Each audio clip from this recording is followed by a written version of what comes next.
Najua moja ya changamoto ambazo pia zimekuwepo labda ni masuala ya teknolojia, manake tunasongea katika mambo ya teknolojia, na ni vema kwamba mwaka jana ilikuwa mambo ya teknolojia na akili unde, yani artificial intelligence. Sijui vipi mnahusisha mambo ya teknolojia katika kuboresha masuala ya ukuzaji wa viwanda hapa nchini? Vile nilisema, Wakenya wanaogopa kidogo mambo ya viwanda kwa sababu wakienda kwa factory wakiona hiyo kitu inafanya kazi ni kama hatuelewi inafanya kazi namna gani. So wanaona tu kitu inasonga, alafu nguo inatoka, kitu inasonga, mafuta inatoka. Nataka kuwaeleza hivi.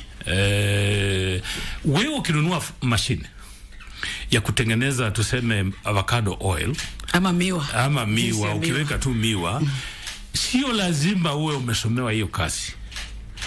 Wataalamu ambao wanatengeneza hizo mashine wamefanya research yao. Wewe kazi yako ni kuweka miwa na sukari itatoka. Vile hiyo kazi inafanywa hauhitaji hata kuelewa. So ile kitu nataka kuambia Wakenya, tusiokope mambo ya viwanda kwa sababu tunafikiria ni kitu ya engineers, ni kitu ya watu wamesomea siji mambo gani.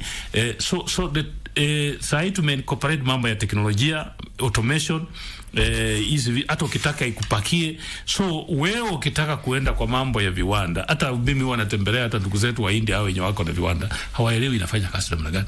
Lakini ameiweka hapo, anajua ukiweka mahindi hapo unge atatoka hapo. Basi hiyo ndio muhimu.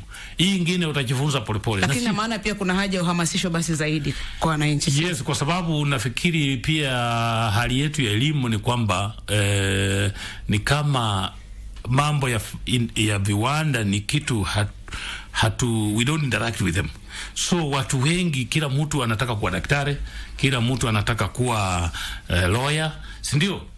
Lakini lazima tusalishe na